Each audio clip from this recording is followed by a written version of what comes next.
Kalau itu saja Nabi bisa mengitihadkan, menyatukan satu, kenapa kita tidak bisa? Makanya saya jadi berbicara, NU harus solid, NU harus jelas, karena banyak sekali mereka itu yang nyusup di NU. Apakah ini nanti saya nggak tahu ke depannya ini. Kalau kami sudah tahu, yang di bawah-bawah itu saya anggap anak-anak kecil itu tidak ngerti.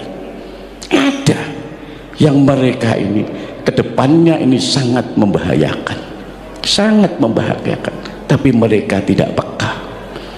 Mereka sekarang marah kalau dulu nggak boleh, nggak mau, katanya hubungan dengan kaum kita kalau menikah karena tidak ini dianggap zina.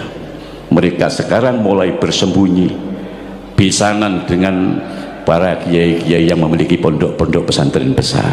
Mulai ada apa ini?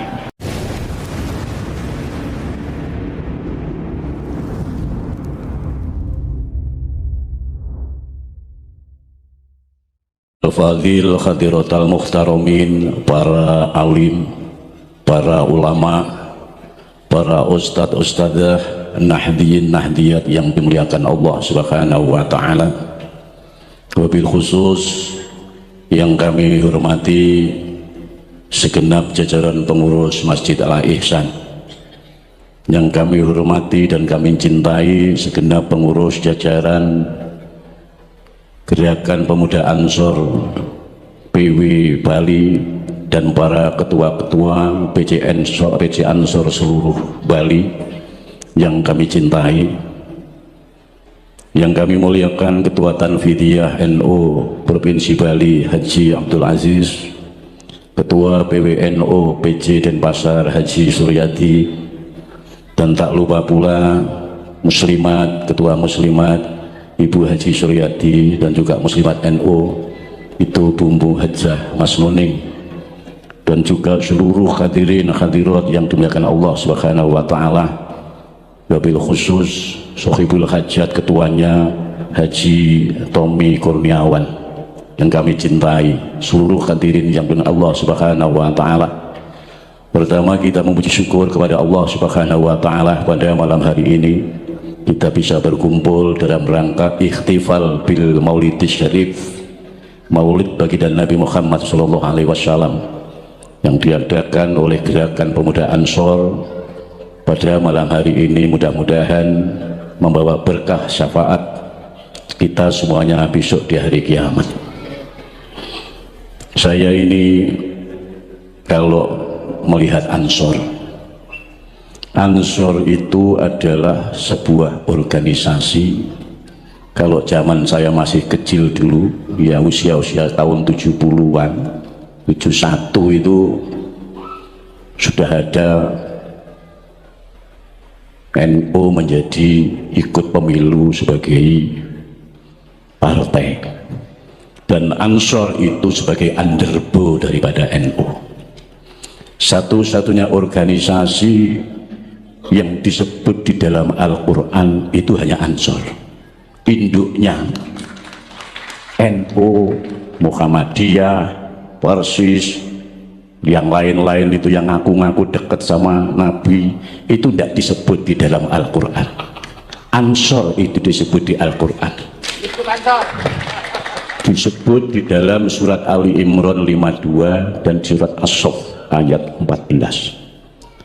Qolal khawariyun nahnu ansarullah amanna billah washhad bi anna muslimun. Disebut dua kali dalam surat Ali Imran dan As-Saff.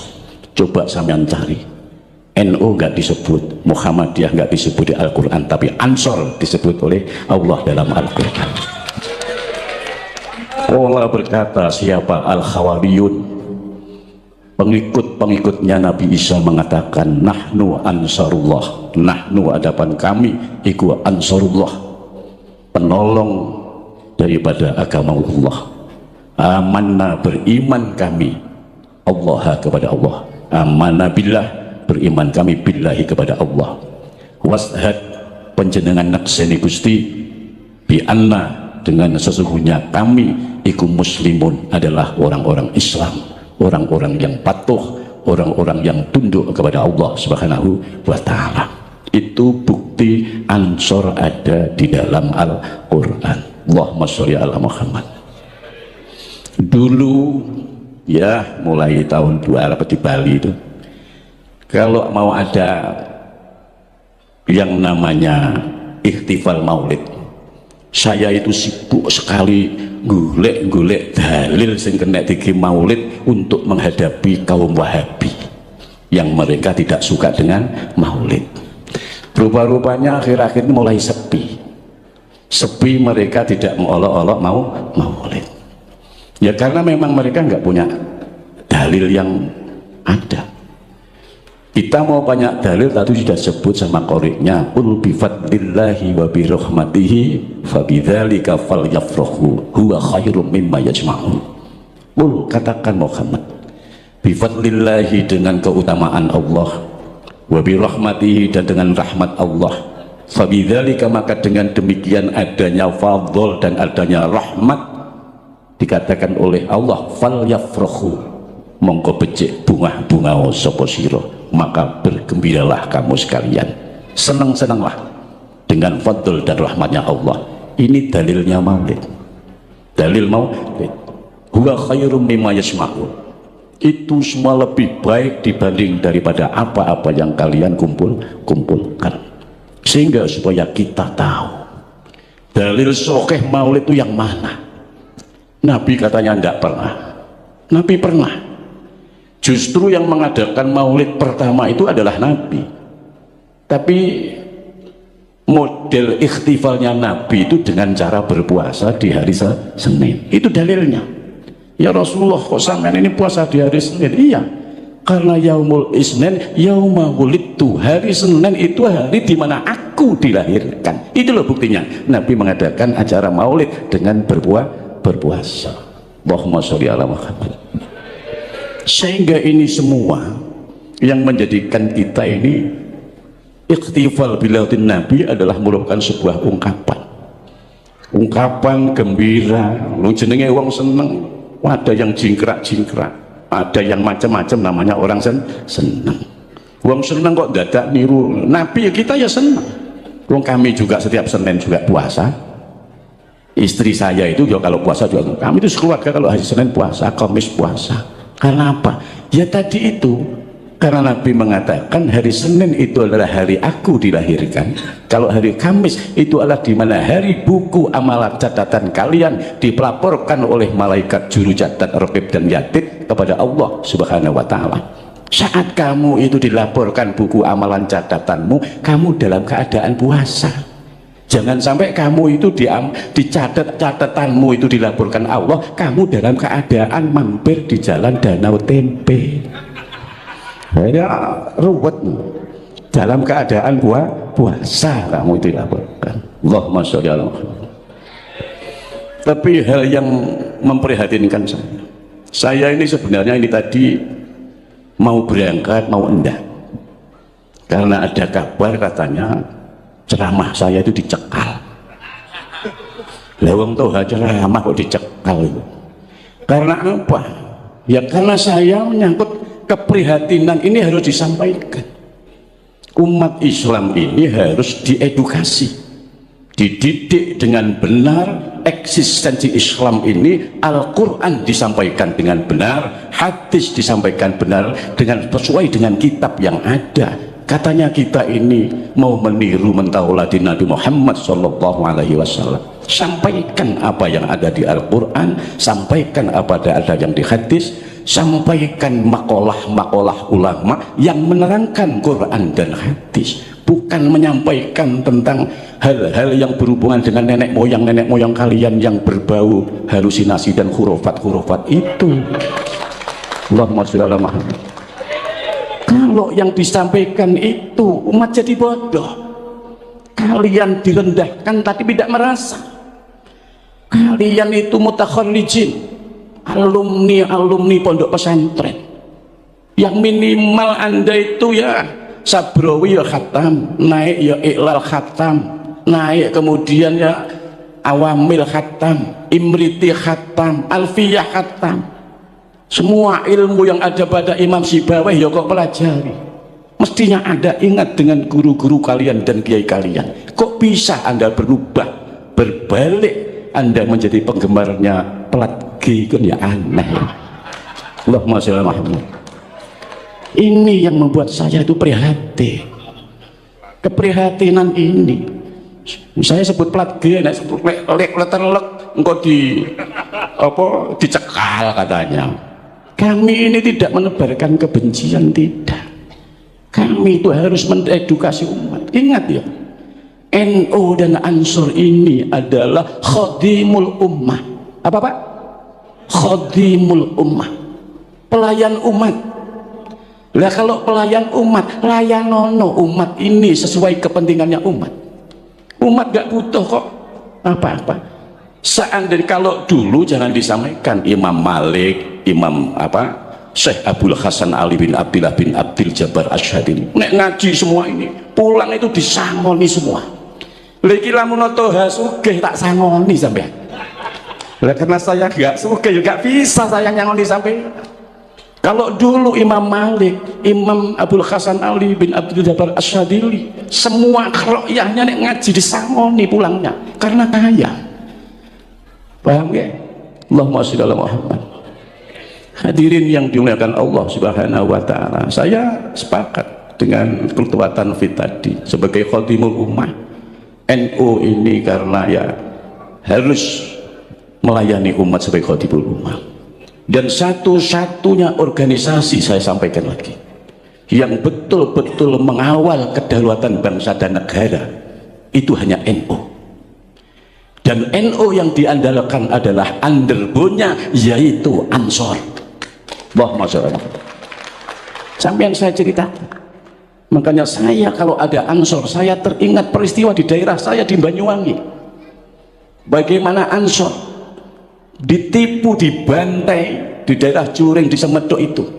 Sampai sekarang saya main ke sana, saya masih kecil itu terjadi betul.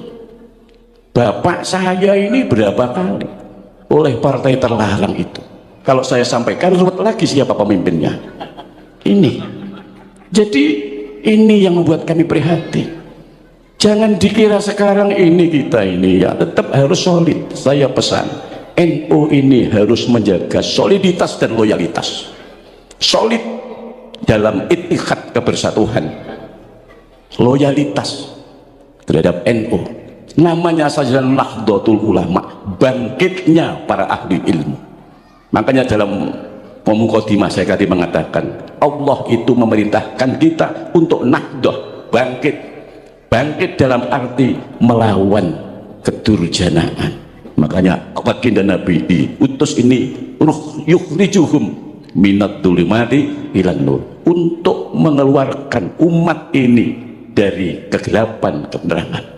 Yukhrijuhum minal bid'ati ila sunnah, supaya keluar mereka ini dari hal-hal yang bid'ah yang di situ tidak direkomendasi oleh ulama, ila sunnah, terhadap sunnahnya baginda Nabi Muhammad sallallahu alaihi wasallam.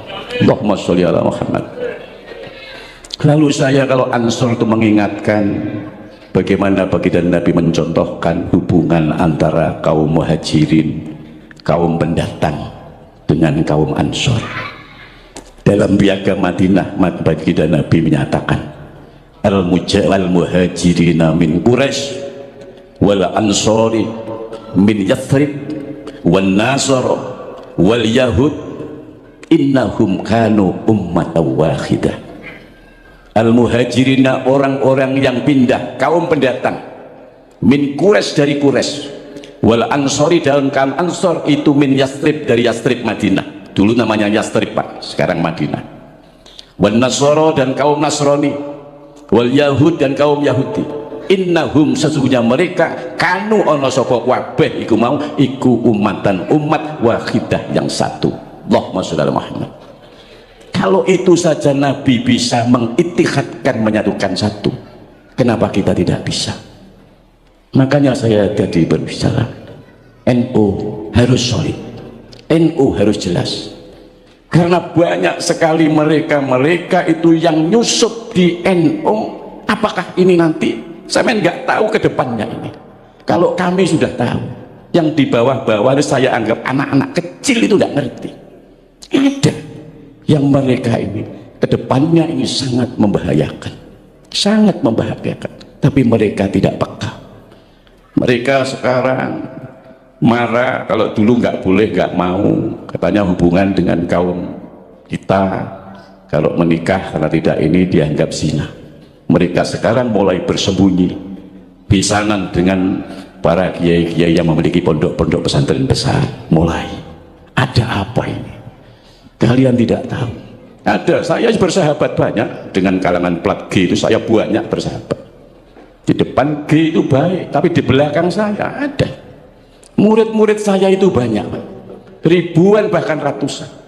Kalau mereka sudah mengikuti plat G ini, menjadi tidak mau ngaji, malah gak gelem ngaji. Apa alasannya? Ada yang mereka setelah saya selidiki satu mengaku, bahkan dikatakan kalau sampai ini sudah usah NU-NU-an, tidak usah Muhammadiyah, tapi sampai Islam yang umum, tapi direkrut oleh dia plat G tersebut. Apakah hal ini tidak menjadi prihatin? Prihatin. Kalian mungkin tidak bisa merasakan hal itu. Kami yang menjaga bagaimana kelangsungan Islam ahlu sunnah wal jamaah dia ke depan, ini sangat penting. Karena bagaimanapun juga yang nanti pada akhirnya yang akan menderita adalah orang-orang Islam. Negara ini yang menjadi target. Allahumma sholli ala Muhammad. Kenapa saya sekarang akhir-akhir ini sibuk? Bukan karena mengajarkan kebencian, tapi kami bermaksud mengedukasi supaya mereka tahu, mereka waspada. Dan terutama ya ada pengurus-pengurus NU yang menjadi penggemar mereka itu ada. Pengurus Ansor yang menjadi penggemar ya ada. Ada. Kalau tak sebut namanya malah kisinan kok. Engkau malah mencekal mah. Nah, saya tahu mungkin kalian tidak sama. Jelek-jelek ini saya sudah umur saya sudah 60 tahun. Saya jauh lebih pengalaman kalau dibanding kalian yang baru umur berapa tahun? Baru umur 40. Kamu 40 baru merasakan gini berapa kali? Saya dari 60 tahun ya. Jadi saya tahu betul bagaimana ini dan bagaimana dulu keberadaan ini. Saya tadi katakan Ansor itu adalah andalan punya NU. Kita tahu. Saya kalau ingat Ansor, saya ingat peristiwa Surabaya 10 November. Karena latihannya Ansor untuk mengusir penjajah Belanda mau kembali lagi ke Surabaya dengan tewasnya Malabi. Itu kumpulnya di pondok kami, di pondok pesantren Al-Ihsan Jambes Kediri. Syekh Ihsan yang lalu berkumpul di Jombang lalu ke sana. Itu Ansor. Makanya yang paling benar samenku nyanyinya Surabaya. Surabaya, Surabaya, Surabaya, itu bukan Yatarim. Aneh kan kalian itu. Lagu yang benar Surabaya. Surabaya, kota kenangan di tahun 45. Ada apa? Itu ada perjuangannya Ansor melawan penjajah Belanda. Bukan Tarim. Paham ya? Allahumma sholli ala Muhammad. Ini pidato ini anggitmu yang dicoro akibatnya harus ditanggung, nggak masalah. Saya sudah sampai ke orang-orang sudah takkan denda ini. Pokoknya siapa ini? Itu aja. Begitu. Allahumma sholli ala Muhammad. Saya hanya ini mengedukasi, sadarlah kalian betapa sakitnya. Sudah kalian lihat selama ini itu kita hanya dijadikan bemper, dibodohi. Jangan sampai kita dibodohi. Jangan sampai kita dibodohi. Kita bermaulid kan berharap apa? Berharap syafaatnya baginda Nabi Muhammad Sallallahu Alaihi Wasallam. Maka ada hati sahih ya. Karena kalau nggak sahih nggak boleh. Kemarin saya membaca, jangan mengucapkan hadis yang tidak sahih, man adzuma maulidin Nabi karena syafi'an lahu yaumal qiyamah, tidak boleh. Padahal hadis itu bukan maudhu'. Hadis itu hanya sanadnya saja yang lemah. Tapi kalau hadis itu sanadnya lemah, untuk fadhailul amal boleh diamalkan. Hadis yang lemah, yang sanadnya dhaif, itu kalau perkara-perkara syariat itu tidak boleh diamalkan. Kalau mau yang sahih mengenai syafaat, oke, tak berikan. Abu Hurairah radhiyallahu anhu berkata kepada Rasulullah, qultu ya Rasulullah, qultu matur ingsun ya Rasulullah, duh Gusti Rasulullah, ya Rasulullah, ayu utawi pundi iku as'adun nas bi syafaatika yaumal qiyamah. Ya Rasulullah, mana, siapa orang yang as'adun nas, yang lebih bejo-bejone manungsa, lebih beruntung-untungnya manusia, bisyafa'atika, dengan syafaatmu ya Rasulullah, yaumal kiamat, di hari kiamat. Faqala Rasulullah sallallahu alaihi wasallam, kemudian Rasulullah menjawab, asy'adun nas, beruntung-untungnya manusia, bisyafa'ati, dengan syafaatku, yaumal kiamat, di hari kiamat besok, iku adalah man, orang yang mengucapkan la ilaha illallah, mengucap la ilaha illallah, mukhlishon min qalbihi, ikhlas dari hatinya. Allahumma sholli ala Muhammad. Itu syafaat, dijamin oleh syafaat Nabi. Karena yang berhak mendapatkan syafaat, satu-satunya makhluk yang ditemplei wewenang syafaat itu hanya Kanjeng Nabi Muhammad SAW. Lainnya Kanjeng Nabi itu tidak. Yang kedua itu adalah Al-Quran. Al-Quran itu akan mensyafaati sampeyan pembacanya. Dalam hadis sahih Imam Muslim, Nabi mengatakan, iqra'u, maca sira, hendaklah kamu membaca Al-Quran, fa innahu, maka sesungguhnya bacaan Al-Quranmu besok yakti, akan datang, yaumal qiyamah, di hari kiamat, syafi'an, khali, yang memberikan pertolongan syafaat, li ashabihi, terhadap orang yang memiliki bacaan Al-Quran. Allahumma sholli ala Muhammad. Rawahu Muslim. Itu rawahu Muslim. Dua hadis yang saya bawakan itu adalah semua adalah rawinya Imam Muslim. Itu. Yang kedua anak. Tiga anak itu juga penting. Anak itu akan bisa memberikan syafaat kepada kedua orang tuanya. Kalau orang tua tadi itu disyaratkan, ya bahkan sebenarnya nggak disyaratkan, anak-anak yang bisa memberikan pertolongan syafaat kepada orang tua jika anak tersebut sudah tertebus bebas dari ketergadiannya, karena al-ghulamu murtahinun, anak itu tergadai dengan akikahnya. Tutbahu anhu, disembelihkan anhu, dari akikahnya anak. Kapan itu? Yaumus syabi', hari yang ketujuh dari dilahirkan. Wa yukhlaqu ra'sahu, kemudian dicukur rambutnya. Wa yusamma, dan diberikan nama. Kalau sudah itu dilaksanakan, maka bebas anak tersebut. Kalau anak itu bebas, maka anak itu akan bisa memberikan syafaat kepada kedua orang tuanya. Kalau enggak, dalam kitab Al-Iqna, yang aja ada hanya NU, karena kalau di luar NU enggak gelem maca kitab iku. Karena di dalam itu ada dawuh, idza lam yu'aqqa anhu lam yusyaffa li walidayhi yaumal qiyamah.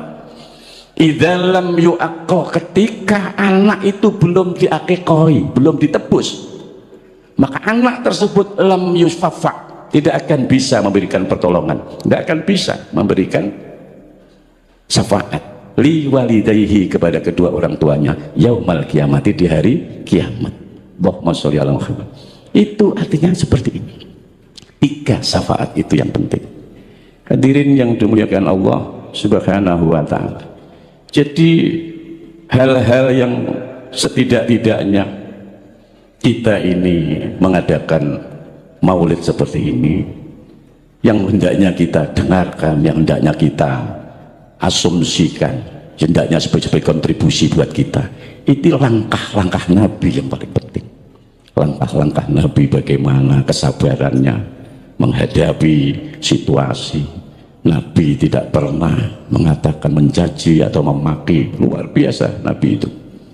Sampai tahu sendiri bagaimana Nabi sebagai pendatang, orang yang hijrah, tidak terasa di Makkah. Memang sama Allah disuruh hijrah. Awalnya hijrah ke Taif. Jadi Taif di sana dimusuhi. Bahkan saat sholat ditimpakan di kepala leher Nabi itu duri-duri. sampai malaikat Jibril dengan ibanya yang marah tuh sampai malaikat, ya Muhammad, perlukah aku angkat gunung Uhud ini lalu aku timpakan kepada penduduk Taif? Apa jawab Nabi? La ya akhina Jibril, tidak wahai saudaraku Jibril, innahum, sesungguhnya mereka iku la ya'lamun, tidak mengerti. Inni lam ub'atsu la'anan wala adzaban walakin ub'atsu rahmatan lil alamin. Ini sesungguhnya aku lam ub'atsu, aku tidak diutus untuk la'anan, melaknat, wala adzaban, dan aku juga tidak diutus untuk mengazab, walakin, dan tetapi ub'atsu, aku diutus rahmatan, memberikan kasih sayang, lil alamin, terhadap alam semesta, seluruh alam semesta ini. Apa yang terjadi? Yang kita itu tidak ada di situ caci maki, marah-marah. Baginda Nabi Muhammad Shallallahu Alaihi Wasallam itu seperti itu karakternya, yang memang tiada lain. Dan baginda Nabi sendiri itu adalah merupakan orang yang paling dicintai Allah, dan Nabi itu adalah orang yang paling mulia di alam semesta ini.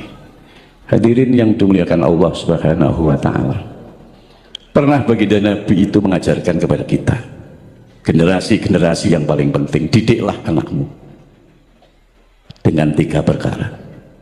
Jari karing Nabi, didiklah anakmu 3 perkara.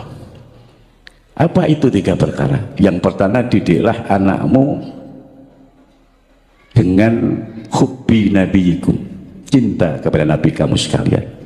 Jadi dawuhnya itu adibu awladakum bisalasi hisolid, didiklah anak-anakmu itu dengan 3 perkara. Yang pertama, didiklah anak itu hubbi nabiyikum, cinta kepada nabi kamu sekalian, cinta kepada baginda Nabi Muhammad Shallallahu Alaihi Wasallam. Dengan gimana caranya? Mencintai Nabi itu adalah fi'lu awamirihi wajtinabu nawahi, dengan menjalankan apa-apa yang diperintah Allah dan menjauhi apa-apa yang telah dilarang oleh Allah. Dilarang maksiat, dilarang memakan hal-hal yang diharamkan Allah, itu ijtinab, minangka menjauhi dan menunjukkan sesungguhnya orang tersebut adalah mencintai Nabi. Yang kedua, hubbi ahli baiti. Nah, ini yang sering saya sampaikan, yang harus dipahami, mengedukasi umat Islam supaya enggak salah paham. Hubbi ahli baiti, mencintai ahli bait. Ahli bait itu keluarga Nabi. Dalam hadis Bukhari ditanyakan, waman ahli baiti ya Rasulullah, siapa ahli bait itu ya Rasulullah? Rasulullah menjawab, Aliyun wa Fatimatu wa ibnahuma. Aliyun adalah Sayyidina Ali, wa Fatimatu dan Fatimah, wa ibnahuma dan kedua anak-anaknya. Siapa? Sayyidina Hasan dan Husain. Itulah ahlul bait yang harus Anda didikkan kepada anak-anak kalian supaya dicintai. Karena ahlul bait itu dawuhnya Al-Qur'an, innama yuridullahu yudhiba ankumur rijza ahlal baiti wa yutahhirakum tathira. Disucikan dari hal-hal bayane minal khisdi, dari hasud, wal usbi dan ujub, wal ujbi dan ujub, wat takabburi dan takabur, disucikan dari itu semua. Ya 5 orang itu ahli bait itu siapa? Nabi Shallallahu Alaihi Wasallam sendiri, Sayyidina Ali, Fatimah Az-Zahra, wabnahuma Sayyidina Hasan dan Sayyidina Husain.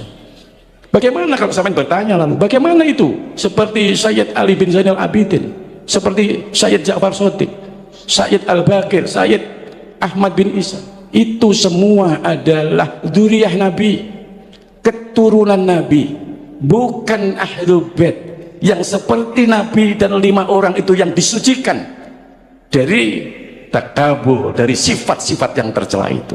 Kalau yang disuruh Allah dari sifat-sifat yang tercela, ya cuma 5 orang itu. Itulah yang disebut ahli bait. Tidak bisa Anda mengaku-ngaku saya ahli bait, saya ahli bait, nggak bisa. Ahli bait itu harus dijelaskan dengan sesungguhnya bahwa yang disebut ahli bait itu menurut hadis yang sahih di hadis Bukhari, yaitu Aliyun wa Fatimatu wa ibnahuma, Sayyidina Ali, Fatimah dan 2 anaknya. Allahumma sholli ala Muhammad. Dan ini harus dipahami, tidak usah sakit hati. Kalau Anda memang tidak pernah tahu, nenggonku tak buka nih kitab. Itu memang begitu, tidak bisa dibuat buat supaya kita tahu. Karena banyak mutakharrijin, mutakharrijat. Mutakharrijin itu maksud saya adalah orang-orang para alumni pondok lalai dengan pondoknya. Ya seperti tadi, berubah, bahkan kadang wis gak sowan ngene kiai ini mana. Walaupun dia di sini, dia karena tadi itu tertipu dengan plat G tadi itu. Allahumma sholli ala Muhammad. Hadirin yang dimuliakan Allah Subhanahu wa taala, ada hal yang lebih penting lagi. Baginda Nabi Muhammad SAW nanti ditakoni, ya Rasulullah, ayyul a'malil afdal, ayu pundi al a'malu pinten-pinten amal al afdal ingkang langkung utama, amal yang paling utama itu apa ya Rasulullah? Faqala Rasulullah SAW, kemudian Rasulullah menjawab, sallu ala waktiha, sholatlah tepat pada waktunya, tepat pada waktunya sholatlah. Kemudian yang kedua, birrul walidain, berbuatlah baik kepada kedua orang tua. Yang ketiga, jihad fisabilillah, nemen-nemeni bersungguh-sungguh dalam membela agamanya Allah. Kenapa Nabi kok mengatakan yang paling utama sholat tepat pada waktu? Keranten sholat itu penting. Yang membuat Anda bisa berhubungan langsung dengan Allah itu ya sholat.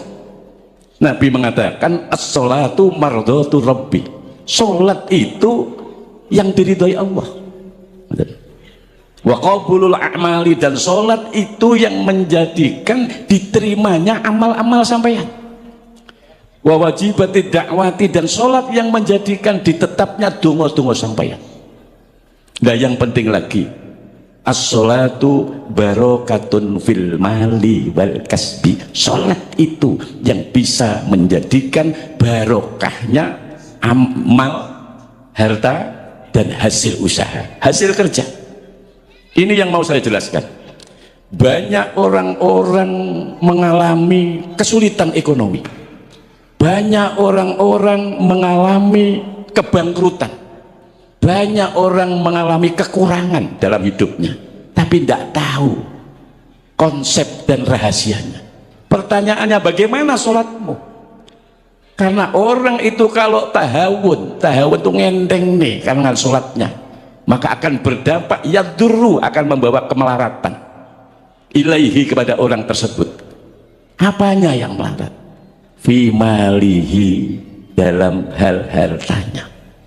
Tapi kalau kepengen ekonomi yang membaik, prihatin, masa tolong NU itu merantau di Bali mulai dari tahun 80 sampai sekarang kok tetap hidup di kos-kosan saja. Loh, iku mbok ya muhasabah. Muhasabah. Seperti tadi itu, sholatmu piye? Kaifa sholatukum? Gimana itu sholatmu? Lu kadang sholat, kadang orang, kadang sholat, kadang orang, kadang malah belas. Seolah-olah begitu. Padahal rahasianya, kalau pengen ekonomi lancar, sholat toh. Dan sholatnya jangan sendiri. Bil jamaati, dengan jamaah.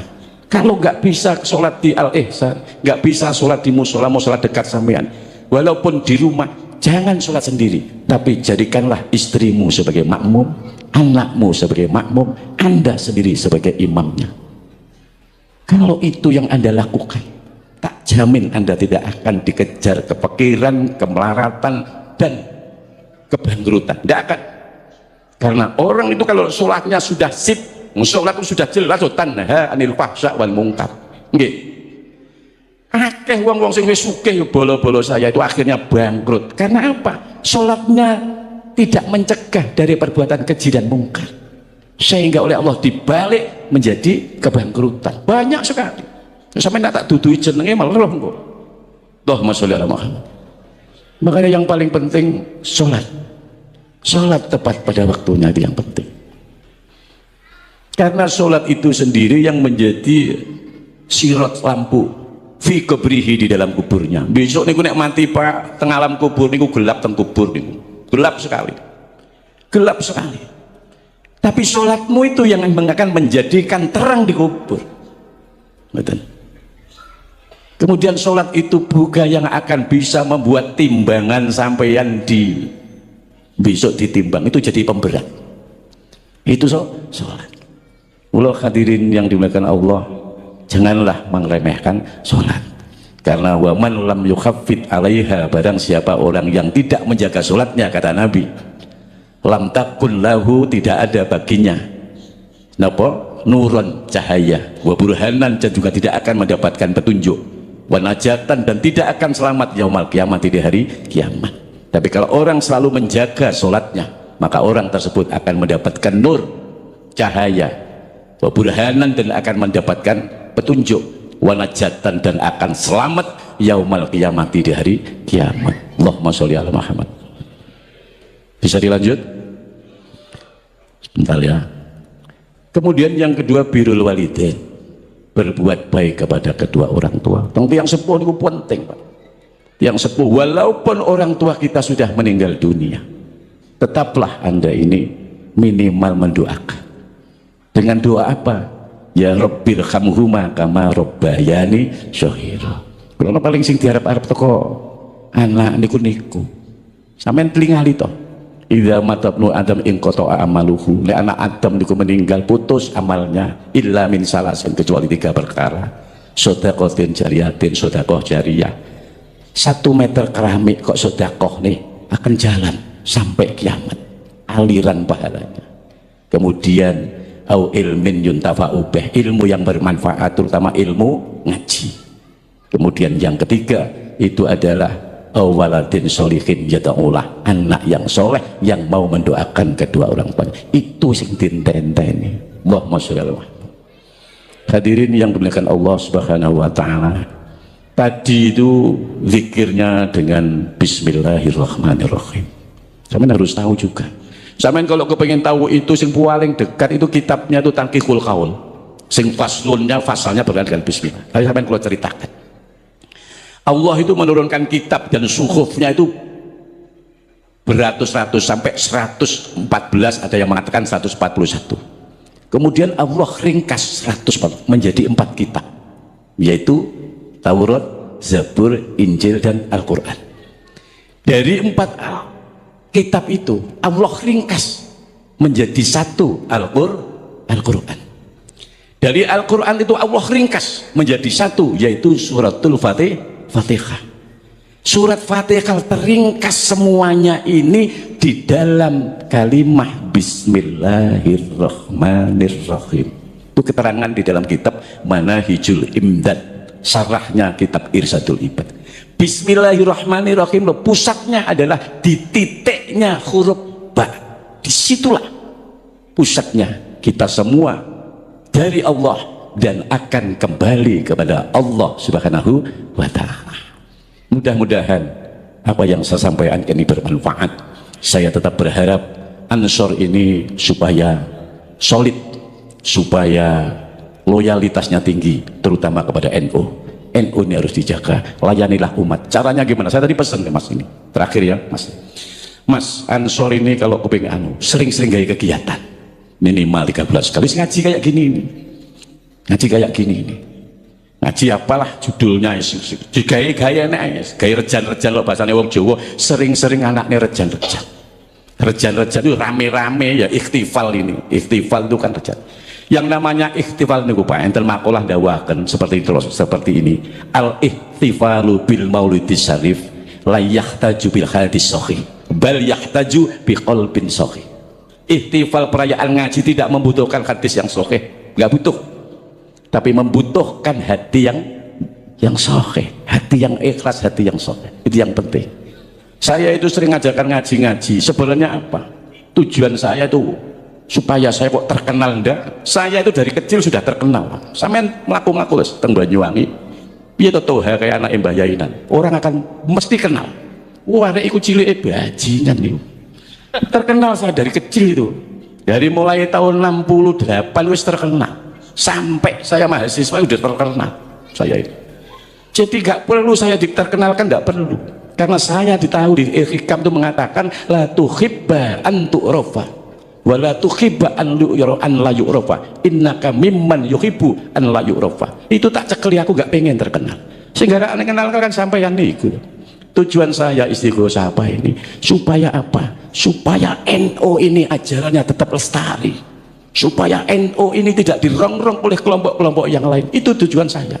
Makanya saya tidak pernah tidak melibatkan hal-hal yang berhubungan dengan Nahdlatul Ulama.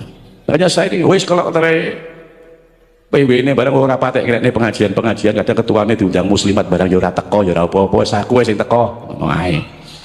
Allahumma sholli Muhammad. Itulah yang bisa saya sampaikan, mudah-mudahan bermanfaat. Marilah kita bersama-sama berdoa ala hadiniyah wa adniyatin sholihah.